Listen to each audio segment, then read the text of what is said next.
Star Parker. Welcome to Cure America. And if there's one reason why problems associated with race in America persist, it is because we pretend to address problems caused by one sin by exchanging them with other sins. President Biden recently issued a proclamation recognizing 100 years since the race massacre that occurred in Greenwood District in Tulsa, Oklahoma. That happened in 1921. Oh, and no doubt, this will be only one of the many race-based proclamations that he'll probably make during his presidency. Greenwood was a wealthy Black neighborhood, a center of Black business known as Black Wall Street. It was ravished in 2 days of rioting by white racists. It resulted in the death of hundreds and the loss of property in the thousands. And it's indeed another tragedy and painful memory of race relations in our nation's history. The proclamation that was issued by President Biden states, the federal government must reckon with and acknowledge the role that it has played in stripping wealth and opportunity from Black communities, end quote. But what was a great irony is that the Biden administration, while it pretends to be addressing the problems in these communities, he and other liberals enthusiastically continue federal policies that damage Black communities. As a starter, let us consider that at the same time the president issued that proclamation, he sent an unprecedented $6 trillion federal budget to Congress that for the first time ever omits the long-standing Hyde Amendment. The Hyde Amendment, passed in 1976, prohibits use of federal funds to pay for abortion, except in cases of rape or incest, or when the mother's life is in danger. Every federal budget since the Hyde Amendment was passed has included a rider with this provision, except this year, thanks to President Biden. So while Biden issued one proclamation recalling the tragedy of a massacre of Black Americans, he now wants a new federal policy that would use federal funds, your tax dollars, to subsidize another massacre. Abortion policy in our nation amounts to nothing short of a massacre and a tragedy for Black Americans, born and unborn. According to the National Right to Life, 62.5 million unborn children have been destroyed in the womb since Roe v. Wade legalized abortion on demand in 1973. Per the most recent data from the Center for Disease Control and Prevention, about 1/3 of all abortions are done on Black babies. Given this, we can estimate that since 1973, some 21 million Black babies have been destroyed in the womb. Despite the words of the president's new proclamation, including the federal government is causing damage to Black communities, this is exactly what he wants now, to bring the federal government in to fund the abortion massacre. Yet the damage done by abortion to Black America goes way beyond this massacre and their unborn children. It has tangible, damaging effects on the well-being of the Black family. Data shows a compelling correlation between family structure and incidence of poverty. Per the Census Bureau's Income and Poverty in the United States study, one was done in 2019, and per Statista, the incidence of living under poverty is more than 4 times higher for Black families headed by a single mom than for Black families headed by a married couple. And 41% of Black families are headed by a single woman. Per data from Pew, the data is continuous. In 1970, 3 years before Roe v. Wade decision, around 10% of Black adults over 21 had never been married. By 2012, this more than tripled to 36%. So I thought this week, and for the next episode of Cure America, we should look at a variety of issues affecting the state of Black America. This week, my distinguished panel and I will address the social realities on issues of marriage, family, education, and abortion. And then next week, I'll have a panel of experts address the economic realities on issues of savings, housing, income, and assets. So let's prepare our hearts to sort through the noise of the news to find some truth on this incredibly crucial topic, starting right after this important message. Let's take a quick history lesson. Just 2 centuries ago, 94% of the people in the world lived in extreme poverty. Today, it's 8.5%. In a century, our life expectancies more than doubled. How did we come so far so fast? The freedom to create, to start a business, to keep what you earn. Don't let the socialists and radical left cost us our progress, our freedom, and our well-being. It's time we fight for America and vote for America. Hey, it's me, Star Parker, introducing you to something brand new called Power, Poverty, and Politics. And I'm going to usually have someone in the chair next to me.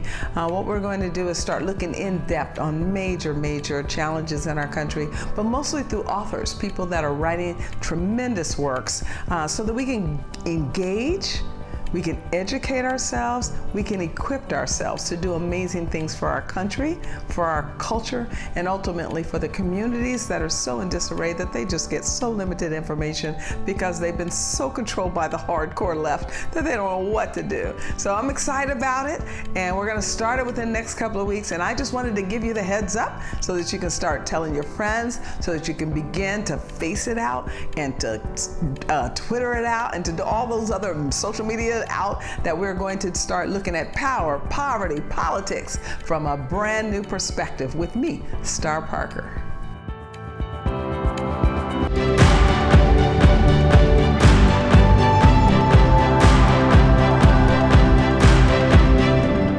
A critical topic, a crucial topic, an important topic, the state of Black America, and I'm very excited about my guests. Of course, you know Jonathan. Jonathan Alexandre is with us all the time. He's my favorite constitutional attorney. He keeps me out of jail and keeps a whole lot of people that are looking at their religious liberties solid in those religious liberties, huh? You guys had another victory. Yes, ma'am. So the court has weighed in over 10 times in reaffirming the fact that churches are distinct. They must remain open, and even in times of crisis and pandemic, that the First Amendment can't be pushed aside. And so we've been winning at the court. We're still appealing a few cases, but we're on the move. I know. I'm just excited about just this turning culture. We were getting so worried about where are we going. And I know, Ralph, you've been worried for a while, too, because I've known you for a while. Ralph Chittum, you don't know him. He's a conservative activist and thought leader in Washington, D.C. He's the president and executive editor of Urban Red. It's an organization dedicated to identifying and recruiting principled conservatives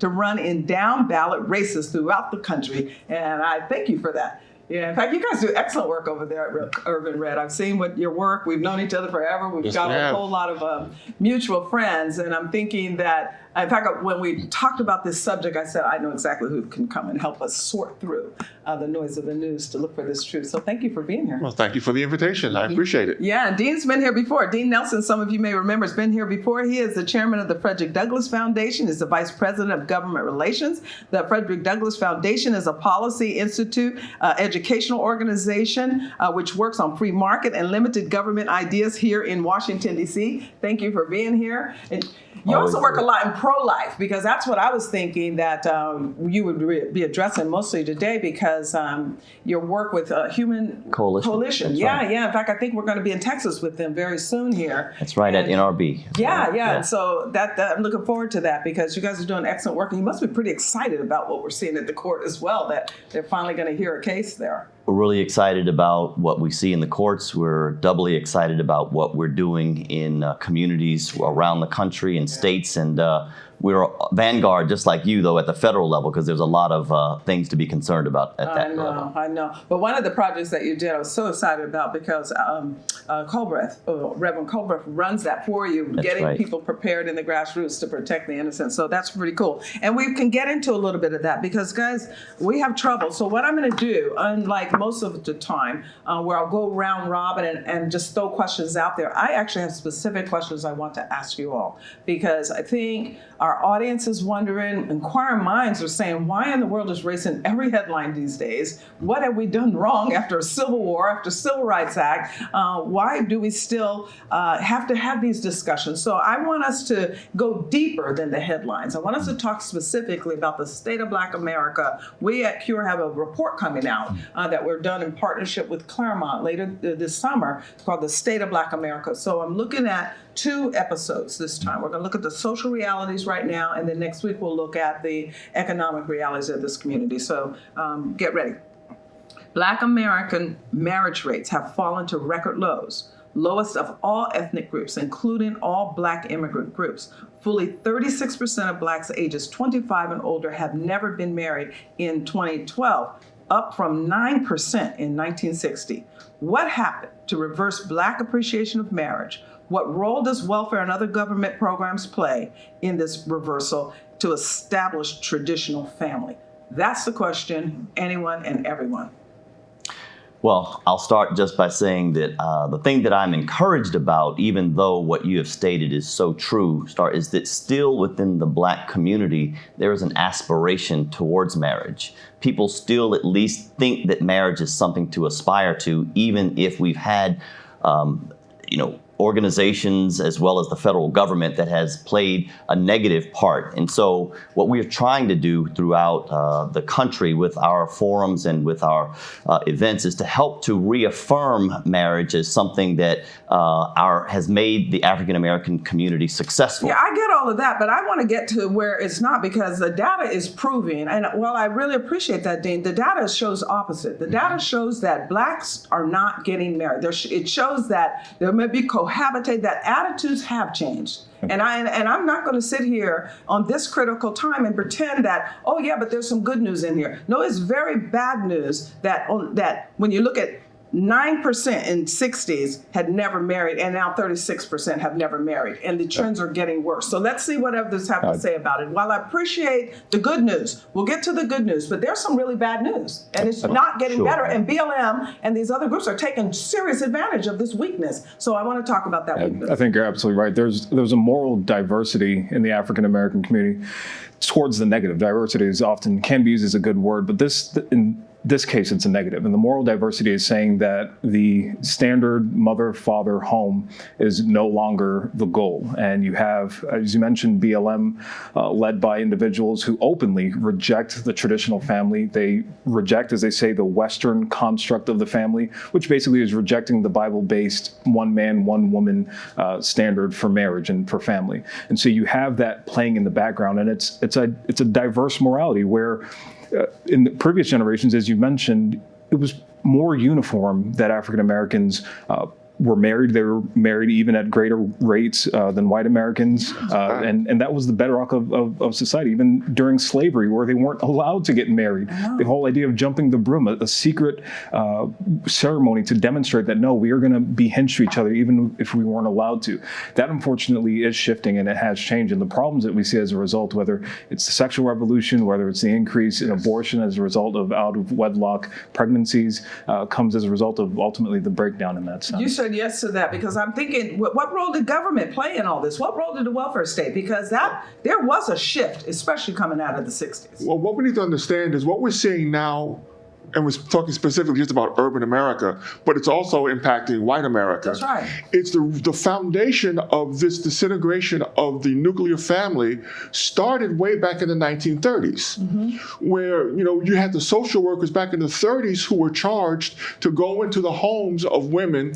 So I'm talking white women who were getting aid to look for the presence of a man. And if there was a man present, she would lose her benefits. That's right. So now you take that from the 30s and you move it up through the 40s, 50s, 60s. Especially in the 60s. You hit the sexual revolution. That's right. Where now it's completely permissible for women to be as promiscuous as men, but they're the ones who are still the only ones getting pregnant. And then you throw in the government coming on top of it saying, well, you don't need a man, we'll step in, we'll give you the money.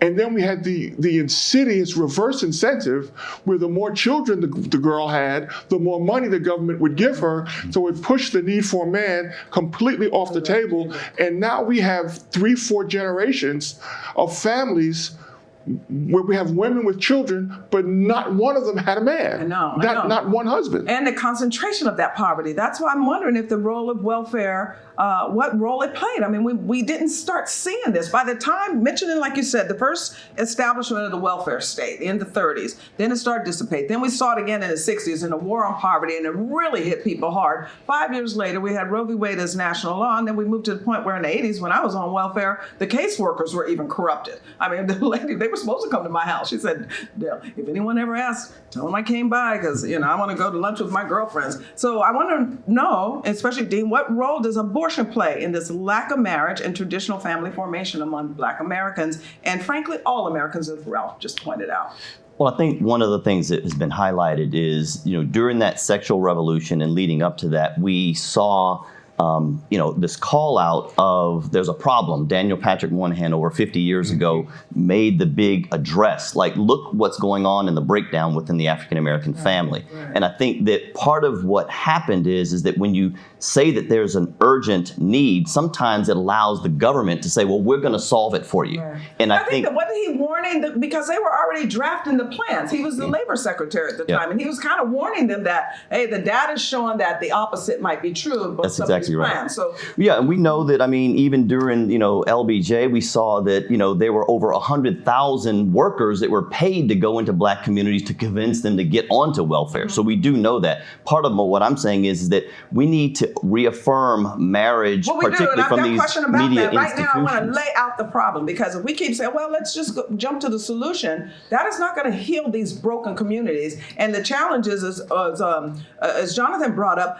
there is nature abhors a vacuum, and there's this demagoguery going on now, and we've escalated to where we have BLM. I remember, it must be 15, 20 years ago, the University of Chicago actually did a study that said marriage is for white people. Now we are 20 years later, and they're living it out. But so I want to hear more about, is this a direct, I want to hear about abortion and its impact. I want numbers. I don't want to jump to, well, yes, it's wonderful because we're going to display those that are married. And I'm not going to ignore that significant numbers of Black people are doing everything they can. I think the point is that we define the problem, as you're saying, but we also need to look and evaluate where is the success. And so that's my point. Right. Where are we having success? Well, why is it that for my father, my generation, we all have intact families, from my generation and my dad's generation and my kids' generation? So I think that we often are looking at there's a problem, so but we're not trying to identify. So I think that the issue is with abortion is we have to have these median institutions, not just looking to government to try to come in to help solve the problem. We know that Roe v. Wade. I think that, abortion is like 30-something percent. Black women are like 8%. They're doing 38% of the abortions. It's a huge problem. It's a huge problem. We know that it's a problem. But no, that's we don't. the point. Our audience doesn't. We know it's a problem. Because you sit in Washington, D.C., and you've been looking at the data. But everyone doesn't. That's why I'm trying to do this, to get down to where others understand why we're at the place that a Black Lives Matters can come in and even have major pastors follow that agenda. And Planned Parenthood has been an agent for this crime done against African American community. If you look at where they target their Planned Parenthood centers, it's in Planned Parenthood being the largest provider of abortion in this country by Hugely far. so. Hugely so. They target Black and brown communities. Their messaging is towards Black and brown communities. Their marketing is towards Black and brown communities, and they are receiving the revenue for it. So now you had that sexual revolution in the 60s. You had the war on poverty that paid men not to be in the household, and then you had abortion. And I'm just wondering if this is one of the reasons that we started seeing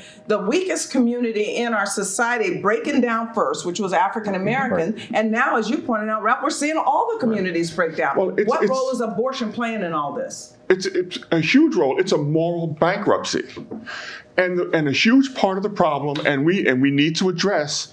For me, the elephant in the room is the Black church. Too many leaders in the Black church have abdicated their moral responsibility and are marching lockstep with BLM and Planned Parenthood and all of these other organizations that are created and designed to destroy the Black community.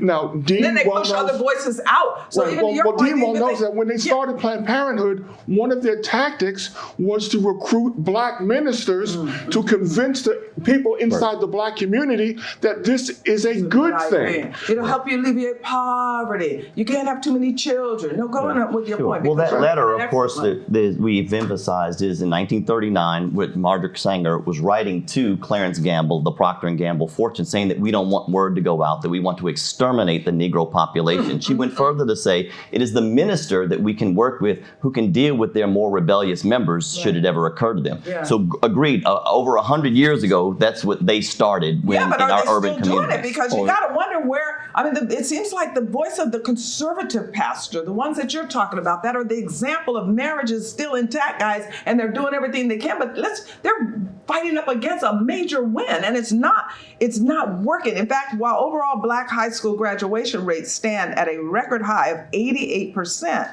America still has very large communities of concentrated poverty and broken schools. Why? Why is it? What are some of the reasons public schools in certain zip codes don't work? And can anything be done to get poor children a quality education? Can anything be done to reverse these trends that are so against traditional marriage and family formation that is now affecting how kids' outcomes are in school? Absolutely. You see the way that our taxpayer dollars are spent. For every dollar that you give in tax, 40% is sent to a school, of which you're saying much of it is low performing. You know, if parents had the option of school choice, and that's something that's been advocated consistently, the ability to send their child, take their child with their money to a school that is actually performing well and is able what to. is that number again? You said 40%. So 40 cents on every dollar that you pay in taxes. So if you give $1 for taxes, 40 cents of that goes to the school, even if it's an underperforming school. Imagine if parents were to be able to retain that money and send their, or even and have that money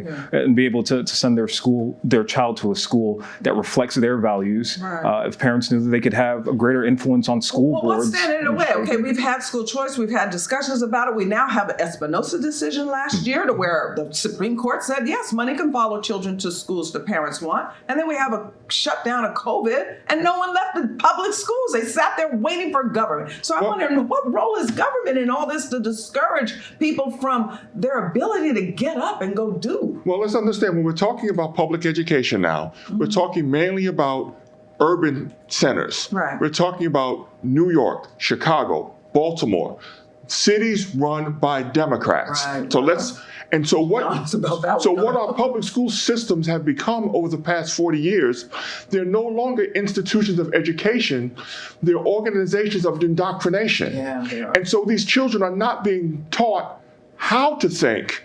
These children for generations now are being taught what to think. And when you teach someone what to think, it becomes a slave. What's that? I'm sorry. It says that when you teach people not how to think, but what to think, what you have done is you've created a population of slaves who will now just easily roll over and capitulate to whatever the government tells them because they have not been taught how to think and process. They just do. I wonder, what role is is this in what's happening now? Because that generation, if this has been going on for a couple of generations, one of you mentioned, is that why we're seeing so many adults who are just duped into this whole defund police and Black Lives? I think one of the things you mentioned is when did it start? You can tie it to when they removed scripture out of school. They removed in the 60s as well. In 60s, they removed an absolute moral standards. And you know, I've seen teachers even use creative ways of introducing morals through Aesop's fables and trying to reintegrate that. But as a overall standard, you're not being taught, you know, a biblical principle. You're not being taught a moral standard at all in schools. And so, of course, whatever comes in and fills that vacuum of space, you know, you'll have all sorts of ideas come out of it. And I think we're seeing a reflection of that. Are we seeing a reflection of it? Are people starting to get the message? You're in the grassroots. Are they starting to get the message and say, but maybe we should rethink? We certainly know that they're not getting the message politically. You mentioned that these are Democrats and they keep voting. Blacks keep voting for these people that are building bigger government and diminishing every moral code of ethics that was established in the scripture. Now we're fighting critical race theory. Now we're fighting LGBTQ. Is there any hope in this? So, in the words of Frederick Douglass, knowledge unfits a man to become a slave. And I think what Ralph pointed out is that our urban institutions of education have become just places where they are indoctrinating. And so the only hope, you know, this has been, you know, described by, a number of sociologists, but really the only hope I think is from the church and from the family that has been somewhat missing in action, but I do believe I've traveled around to different states where there are new charter schools that are being led by Christian pastors. There are new private Christian schools that are educating children to understand our history. I mean, I think that when we look back at our culture of people that came out of slavery, which was okay. So now you're talking to half the South, that these churches are getting involved, I guess, because some of the issues that we're seeing in our rural and in our former slave states are not the same issues that we're seeing in our northern states, especially when it comes to urban life. I mean, a lot of lack of access. But I do have one final question, and we only have 7 minutes, so I want to get to it. And that's the data points to collapse of traditional marriage and family at the core of most of these social and economic problems in our country today. I think we emphasize education because that's a time that we as a society can influence other people's children. But these are other people's children that we're trying to influence because of this breakdown. So what has driven this collapse of traditional marriage and family? Now I'm talking the bigger picture, the beyond what has dropped in our culture. If indeed collapse of family and marriage is driving our social and economic problems today, is it a problem that can be solved without government? And if so, how? And what role does church participation play in reversing these down? Robert, look at it like, you don't have much confidence in some of these passes. Which question do we answer? Well, I think that we'll just take the one that you know. Okay, is there a way to reverse these trends? I mean, we now have homosexual marriage is the law of the land. It is almost like they fly the rainbow flag more than they fly the American flag in our country today. Can this be turned around without government? And if so, how? And then is there a role for church? Are there enough of them that will diminish this negative energy of those pastors that will run after every whim? Are there enough that'll say yes to the scripture? Yeah, so you're absolutely right. And starting with the church, our numbers have to be different than the rest of the world. If our divorce rates are at the same number, at around 1 out of every 2 marriages are going to end in divorce, both outside of the church and inside of the church. Well, now I haven't seen that data because see, there again, I'm wondering how if there's some statistics being used wrong, because I've seen numbers of divorce at about 18-19%. But then when you look at the calculations, they'll say, well, 1 in 1 is getting divorced, because they'll say, well, 50,000 people got married this year and 50,000 people divorced this year. So therefore, well, they forgot to say 100 million people stayed married. To, I guess, to your point, that this is not, isn't solvable. So I get what you're saying. The church's numbers are horrible. Yeah, but when you try to find which ones are not in second marriage, third marriages, or not at all, you're still have right. children. And the good data is that couples that pray with one another, and not just praying over meals, but sincere prayers, are remaining married at over 70%. And that's, those are huge numbers for the church. But if you have a society where 43% of kids are either not in a home with their biological parents, they're either in a parent that's married to someone that's not their original parent, or a single parent household, or living with someone that they're not even married to. When you have so many kids in that situation, of course you're going to have these problems that we see. And we have record numbers, and I don't want to deny it. I know that there's some healthy, but God came to help the sick, not the healthy. And so living in marital households right now, the U.S. population 60%, all U.S. immigrants 64%, Black immigrants 50%, U.S.-born Blacks 36%. Married, U.S. population 50%, all immigrants 60%, Black immigrants 48%, U.S.-born Blacks 28%. Well, that goes back to that historic negative impact that we've had inside the Black community. But the question is, how do we turn it around? Yeah, that's the question. How do we turn it around? We need to start celebrating marriage. My brother here is 25 years. I'm sitting here 38 years. I'm going on 4, but I'll get there. but all we see in the media, because we know if it bleeds, it leads. Right. But that's the media. Okay, so what role is church? Because we only have 3 minutes now. So what role is the church? Who's to send this message? You can't depend on the unionized media to send out a message that marriage is good. News is about blood. News is about the out of the ordinary, the extraordinary. And now it's becoming every day. And so they have to keep their lights on, so they keep just showing us every single day. It used to not be every single day you saw a murder in our communities. Yeah. It used to not be that you saw Black communities where you had concentrations of homes of people, Black people, where you couldn't walk through there. This is just not normal for us. And I mean, I it's think sad. a lot of people are talking about it because of Tulsa, that they're seeing that, whoa, what? For the first time, they're actually seeing that blacks were created that Exactly. close out of slavery. And So something is broken the down. answer, and I want yeah. the answer. Mhm. Real quick, the answer is it's one of those things that's very clear, but it's not necessarily easy to do. Number one is biblical Christianity. The Bible says where the Spirit of the Lord is, there's liberty. So that idea of freedom, we need to go back to biblical Christianity. The church has embraced philosophies and ideologies that don't emanate from Scripture. Wow. And I think that there are many studies that have demonstrated that the more that churches simply follow the prescript of the Bible, whether it is the social pathologies that we're dealing with, we do better. And Okay, so we have can to we build affirm enough that. young pastors that are coming up to overwhelm the ones that are still following all these philosophies? Are there enough people that are saying, but I want to know the Lord? I'll share one example. But just, because we only got Sure. a minute. Yeah, on that same question. Yeah, young folks that have the call of God to be in the pulpit need to not be afraid, need to face these issues head on and not be dissuaded by everything that's thrown at them. I mean, if you're going to be pursuing the agenda of the day, if you're going to be following the spirit of the times, then you will never be effective in the pulpit. So the young men that God is calling to be in leadership roles, especially in the church, need to individually get their act together and also not be afraid to have the same Well, discussion. now, are you seeing a shift? Stand on the Because- truth. Yeah, but you can stand on the truth, but are you seeing a shift, especially I want to know, because of these court decisions? Because now we're starting to see teachers say, I'm a Christian, I'm not doing this with you guys strong anymore. words. Now we're starting to see pastors saying, I'm not doing this with you anymore. And they're fighting to keep their churches open. Are we seeing enough of that energy that we can be hopeful? God only needs a remnant. Okay, go ahead. Jesus flipped the world with 12. Yeah, that's true.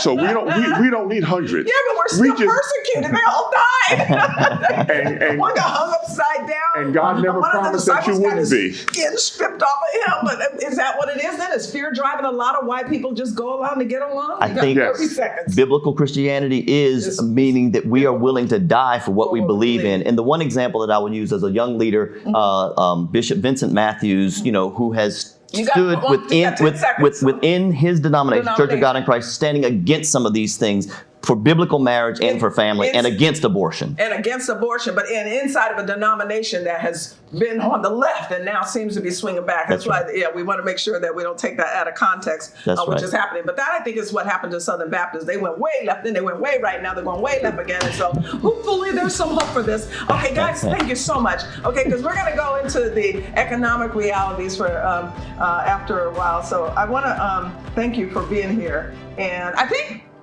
I'm going to be right back. I think I'm going to keep them over because I want to talk to them about one more thing. Yes, I have thought an awful lot about blowing up the White House.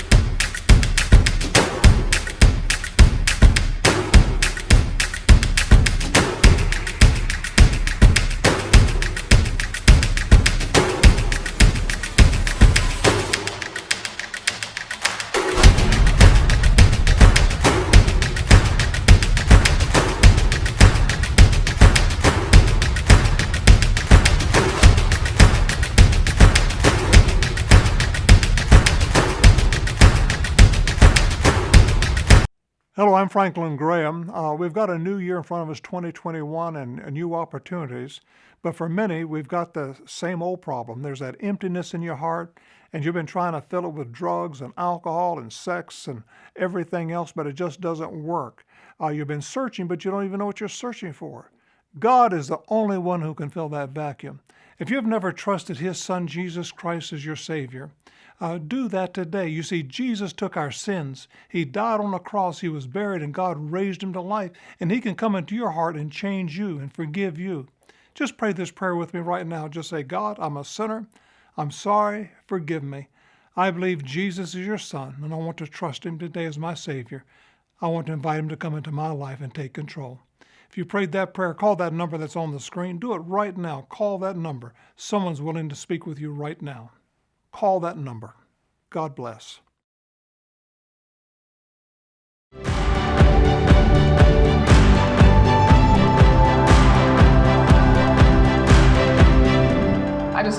to the economic realities yet, and we'll just do that next week. I was planning to, and then I thought, well, maybe we should mix a little of it now, because we've talked about family, we've talked about abortion, we barely even touched the surface on these issues, but I needed to keep my panel here because we didn't touch the surface here, and we need to. And we started getting a solution. I'm like, wait a minute, we haven't even talked about the decoupling of marriage and childbearing, the never marriage, the poverty, and then the role of religion. So I've kept Jonathan with us, Jonathan Alexandri from Liberty Counsel. You know him. Ralph Cheatham, thank you for being with us the first time, and I just really appreciate you as a conservative activist and a political pundit here in Washington, D.C., running Urban Red, and then Dean Nelson, longtime friend, and I really appreciate you and the work that you guys do over at the Frederick Douglass Foundation. Ralph, I'm going to start with you because now we're more on the solution side, but I want to make sure that we haven't diminished how critical this is. I mean, this child needs to be saved. You know, operating room is not the nice time, the time to say, oh, you got nice fingernail, nice manicure. No, we're in trouble. They're on there bleeding. I mean, people are really out of control. And you mentioned religion, and that's why I'm going to start with you, because I kind of agree with you that the church is extremely weak right now.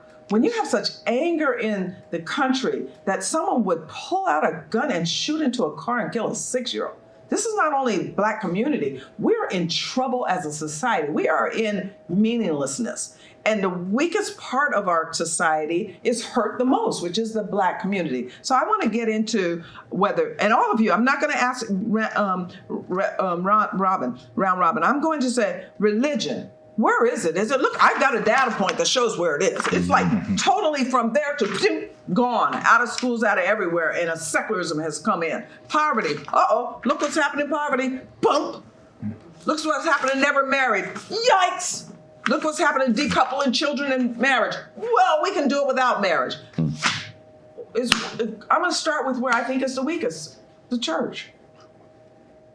The spiritual nature of the family is what supports not just the family, but supports the country. There is a simple mathematical equation for staying out of poverty.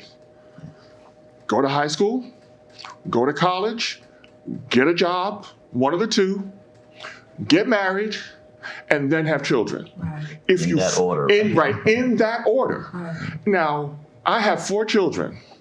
And from the time my children were 3 years old, that was the message they were receiving. Okay. Now, part of the problem that we have, we talk about the Black community, we need to really split the Black community because we have a general Black community and then we have a subculture of African Americanism. Wow. And when you're talking about all of these issues, you're talking about that subculture where, you know, I don't want a man, I don't need a man, and then the little boy grows up and he doesn't even want to be a man because he's never been around one. Mm-hmm. So yeah, it's the church, but it's not just the church. The church also used to be the economic focal point of the community. It used to be the social focal point of the community. It wasn't just the religious and moral focal point of the community, but the churches have stopped being churches and have now become political organizations. They didn't even open during COVID. Yeah, that's the difficulties. We've done such a disservice to a generation of kids that had a year away from school. Maybe it was a good thing, but a year away from school and a year away from being able to actively worship and fellowship and be able to hear from the preacher directly, this is how you ought to treat issues. And Zoom was there, but it was a terrible substitute for laying hands on a young man, for a pastor looking into an eyes of a young man and saying, I affirm who you are. Here's your masculine mandate that God gave to Adam in the garden, that you have to work and keep the garden, that you got to take care of Eve, young man, that you got to provide for your kids, that you have to offer the first fruit of your sacrifices back to God in terms of charity and tithing. These are all principles that preachers need to hit on consistently, and churches, ought to be, that's one solution that churches can turn to. But there's great cost, because Dean, I know that you remember Calvin Cochran. He wrote a book about marriage and men, and to some of the points that you're saying, to say, guys, even if you coming from brokenness, you can pull it together yourself and then and break the trends. But boy, he lost his job. He was a fireman. I mean, you know the story. You could tell our audience about him. I think it's a story that most Black pastors need to hear, because because even as we've seen things that are coming down the pike, at the federal level, there is a real threat to the church, and not just the church, but also the parishioners within the church. Kelvin Cochran was simply on his own time wrote a devotional for men in his church, because wasn't he in leadership? I think he was a leadership in his church, and because his employer found out about it, not because he was using any time, they didn't like it, and so they basically fired this man. I mean, ultimately through the good works of Christian attorneys, he was able to fire back, and they had to pay him. But the result was, why should any man why should any person having a job have to even go through that because of something they did on their private time? Okay, but then even the messaging, though, because his book was about men. It was about how to be a man. To your point, Ralph, we've got now have record numbers. No need of us pretending that there has been a decoupling of marriage and childbearing in our community in particular. Absolutely. The rest of society is catching up, unfortunately. What are we now looking at? 70% out-of-marriage birth rates in Black America, 30% of general population. Starting to see those same pathologies that are where we thought were only in our most hardest communities, now in the suburbs. So my question, I guess, would be this decoupling. And to Dean's point, how much risk is it when a person says, but I'm going to not only live traditional, I'm going to promote tradition? Because we're not seeing that right now. We're not seeing it over the pulpit, and I don't even know if we're seeing it in these public schools, because the teachers seem like they're afraid too to try to help these kids where they see brokenness. Is it something that the unions have done? What happened? Why is it that these schools are so poor? Well, you have to understand, the education system in the United States is nothing more than a middle-class maintenance operation now for teachers and administrators.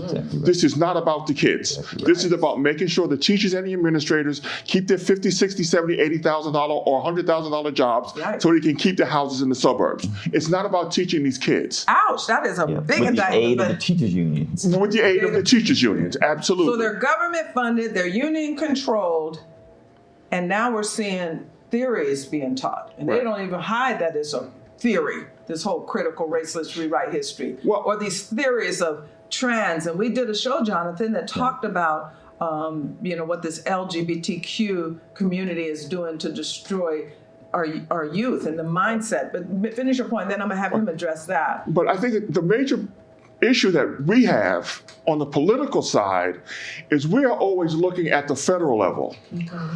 Most of the things that happen to us on our daily basis happen to us at our local levels. It's our county level, our city level, our commissioners. Those are the people who implement the policies and the laws that impact us the most on a daily basis. If you want to take critical race theory out of your school system, replace your school board. That's right. It's not the federal government that needs to do it. We need to get down at that local level, and that's what Urban Red is about, saying we need to get down at that local level, the dog catcher. But I'm wondering, because you brought up an interesting point that I remember seeing data where this was a major difference in black and white, where whites trust local government and they have great disdain for federal government at like 90% numbers, but blacks are the exact opposite. They trust local at 10% numbers and federal at 90% numbers. How much of this is because of safety and security and policing? And I think you're right. Well, the 1960s, you sort of needed a federal government, or had a federal government come in and say, states, get rid of your Jim Crow laws, the Civil Rights Act. So it did take federal intervention. It took U.S. Marshals, as it were. And so that trust probably built at that time.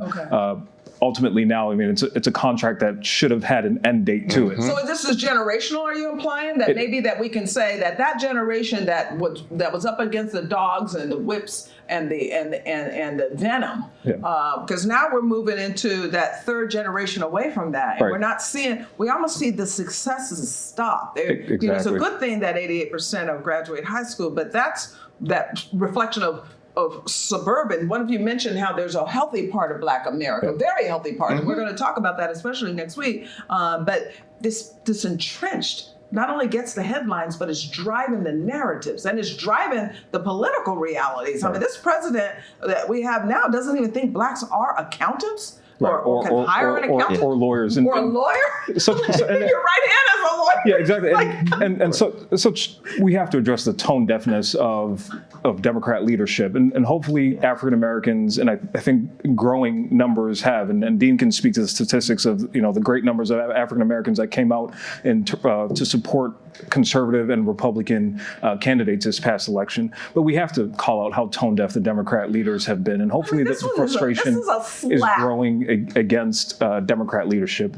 Well, we hope so, because even on the narrative about Tulsa, I mean, all you hear is that woe is me, we're still stuck there. And yet that entrepreneurial spirit. That is not the story of Tulsa. It's not. The story of Tulsa is that within 10 years, after those tragic 48 hours in Tulsa, in Greenwood, that community in Greenwood was almost completely rebuilt and revitalized within 10 years. Yeah. But no one wants to talk about that. No, they don't want to talk about it, but that was before the welfare state and all these government intervention programs. So there must be some self-initiative in African American communities. I'm surprised how many don't even know that, we have more Black young men in college than we have in jail. How do we get these messaging out? How do we reverse this? Well, number one, I want to say thank you for pointing that out and other things that you have highlighted, because there is this message that seems to say that there's no hope in the Black community, and if there's any hope, government is going to be the solution to it. We've seen that. They're the exception to the rule, the few that are out there speaking. And I think one of the things that I feel like is important to call out is that there has been this collaboration, particularly between white liberals and Black elites that have emerged that are making decisions for Black people, and they don't have the same ideology. It's completely different. Whether we talk about the police and defunding police, most Black people don't want that, but Black elites and liberals are trying to push that. But we have to push against that. They don't even live in those neighborhoods. That's when I started seeing that, I'm like, these Black elites that are out there pretending that they want to defund police are living in the suburbs with good policing. Right. Absolutely. And they're the historical gatekeepers, and they assume that role, and they like that role. That these policies they assume that role. We didn't give them that role. Well, yeah. Well, that's a good point. I think I think we've been daring to do it. Because getting back to the church, at what point did you guys mentioned in the earlier segment about that whole Margaret Sanger messaging? Did it get inside, and so that people so weakened our dependence on church? I mean, let's face it, the Bible's by faith. So when they start saying fact, science, so we need to redefine who the gatekeepers to our families are, redefine who the gatekeepers to our communities are. It has to be, the heads of the household, it has to be the fathers, it has to be the mothers. That's where your moral principles, that's where your economic outlook, that's where everything is formed at the dinner table. And it's just to your last point, it's not these elites that for generations have thought themselves to be the gatekeeper and been used by politicians to push it. And it's crazy that here we are in 2021, and without saying, we're really getting back to the old argument of W.E.B. and Booker T. Now, if you really want to look at it, and I know what I'm about to say is again going to get me in trouble, but the talented 10th has been probably one of the most hurtful elements inside of the Black community, because they got theirs, and now all of a sudden, just like you said, they move out, but they're going to come back and tell everybody else what they're supposed to do, and then they have the government step in with programs. And what has happened inside the African American community is what happens when a caterpillar goes inside the cocoon and to transform into the butterfly. If you step in as the government and cut the cocoon and help the butterfly escape, the butterfly is going to come out of that cocoon deformed, unable to fly, unable to function, and unable to live. This is what the talented 10th has done to the African American community by stepping in supposedly with all of these grand, great, helpful ideas. They have created generations of people who are economically, spiritually deformed, and incapable of performing. I mean, when you think about it, there had to be a resilience to endure slavery, and they did it. And now look at us; we're so weakened that we just wait for nanny state to come and tell us what the next move. I'll say something very practical. So how do we get rid of them? Well, we'd want to vote them out, right? Vote these bad policies out. But just how entrenched Democrats are, when they're pushing things like SR1 or this renamed. Say what SR1 is. You got to tell them. Well, it's basically an overhaul of the election system, where everything has to be funneled through the federal government, where they basically saying black people don't know how to get IDs and vote, and so they're putting standardized forms across They have the board. drive-through voting places. Exactly. It's like, don't they have a driver's? Oh God. And people that's a whole show. ballot harvesting, where one person can go pick up a ton of ballots and bring it in. Yeah. Individuals that can do same-day voting literally can go from precinct to the ballot station and cast multiple votes. And it's Democrats that are really pushing this because they want to hold on to their power. And it's insidious. So it sounds like there is a political role, and I don't want to run with money, and I don't mean to really cut you off, but I did, because I'm wondering about that role of political. Dean, you're working in Virginia on, we're starting to see, and Jonathan, you brought it up, just little pockets of people that are saying, maybe we need to start really consider voting our values. Is the Republican image so tainted that they won't go there? We've seen numbers move from Democrat to independent, but is there a willingness in the black community, those that are more enlightened by church principles, to say, I just can't keep voting against my values? I hear it every week. We have people that are saying, how do I go and change my party affiliation? It's just not happening fast enough. And yes, the Republican brand is very bad. Let's face it. How do they fix that? Well, number one, they need to have newer consultants that are willing to go into those communities to earn the vote. We have a political. We need to understand that there is a political machine in the Republican Party. The 168ers, we call them. Yeah, so we do need. We have to fight against that, because they will say, well, no, they're never going to vote for you, so you don't need to. But really what it is that they have a mechanism by which they make money regardless of whether they win or lose. It is a business. It's a big business, big business. We have to show up. Another point you made, I live in Southeast Washington, D.C. I live in the hood. I don't live in Mitchellville or out. I live with rank and file people. And as a typical black male, I usually am at the barber shop every 2 weeks. My barber knows my politics, and he can't wait for me to show up because he wants to start some discussions. Okay. In the election with Donald Trump and Hillary Clinton, every Saturday I was in that barbershop, we had a political discussion, and I was the only person in there talking Donald Trump. And people would challenge me, and I would tell them, great, go do your research, and you come back and talk to me in 2 weeks. Let me tell you what happened. To a man, every person that I engaged in that barbershop came back and said one of two things. One, I'm going to vote for Donald Trump, or two, I am not going to vote for Hillary Clinton. How we win is we show up unafraid, unbowed, unabashed, and speaking the truth and standing straight back like men. Yeah, he did get a bump with black men, and so that's going to be the final question coming out of this segment. And obviously we're going to have to do this again. This is just so many questions, and I know that our audience has so many questions, and you guys might even want to send some questions, and then I'll ask on the next show that I have with these gentlemen. Jonathan, there was an order in the scripture, and all of you can maybe take a minute on this, and we're talking about the patriarch. They're talking about, God says, the glory of children is their father, not their mom. Is this decoupling of marriage and children deliberate? And if so, from the enemy, of course we know that, but is there we started seeing a little bit of the vote shift. Are we getting close to where black men are starting to recognize their role in their communities so that they will recover marriage, to recover being a dad to their children?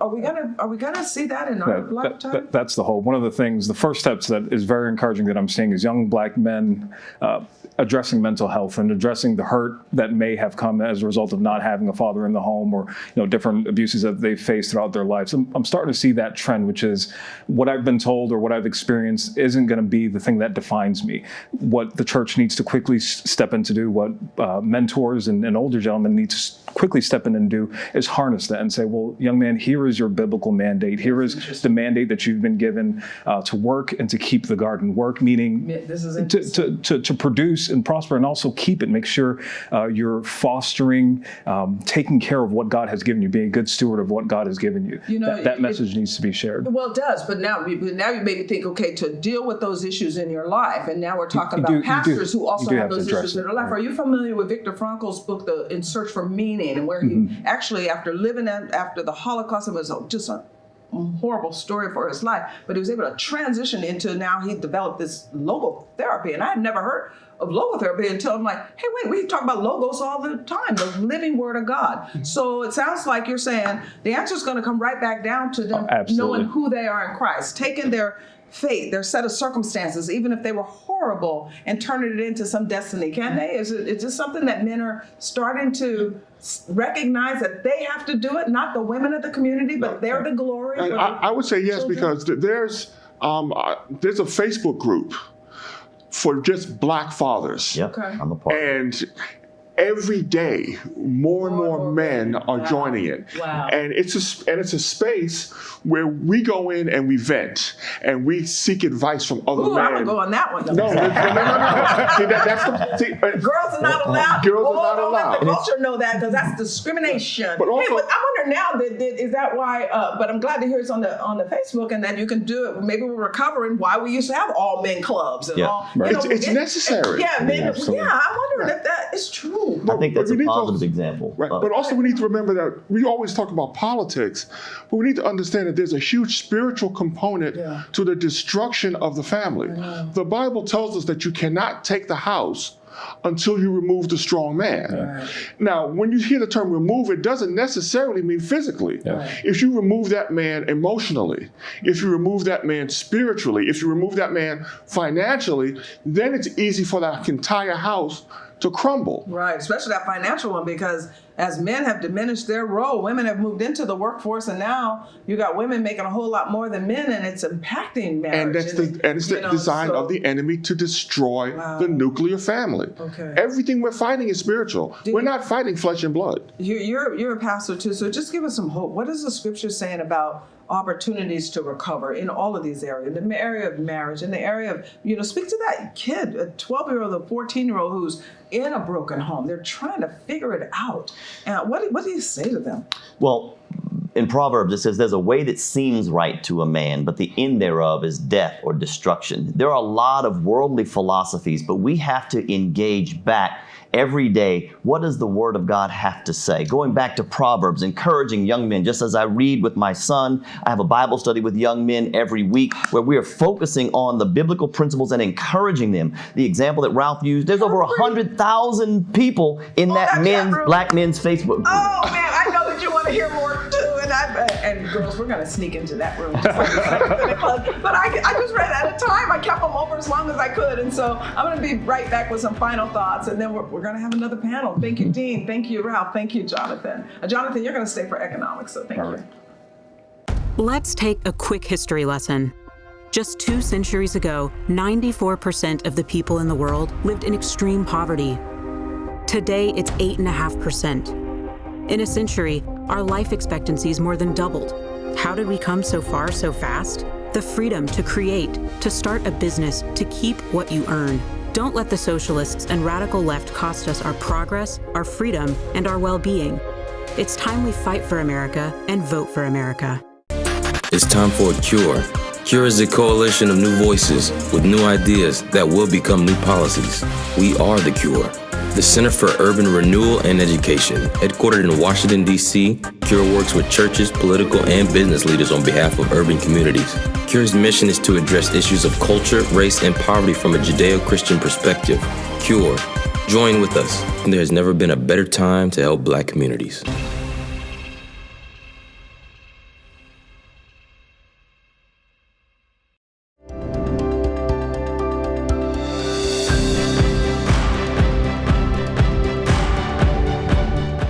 Well, we could have talked all day, and I am going to bring the panel back. We're going to continue this issue. As long as there's a BLM and all this race talk in the headlines, we're going to continue to talk about it here on Cure America because we have to. There are other drivers. There are other reasons that we're having the difficulties in some of our pocket communities across this country. And abortion undermines the value of traditional family, and traditional family values provide the off-ramp from poverty. It breaks the cycle of poverty.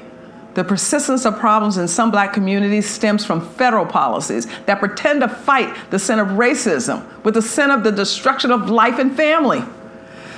Well, we're going to have to keep talking about it. And thanks for watching this timely discussion on Cure America this week. And I look forward to talking to you next week about the economic realities. This time we looked at the social realities affecting the Black community. And please remember to join me next week for part 2 of the State of Black America. We're going to dive into issues. We're going to look at all types of reasons that this community seems to be in trouble.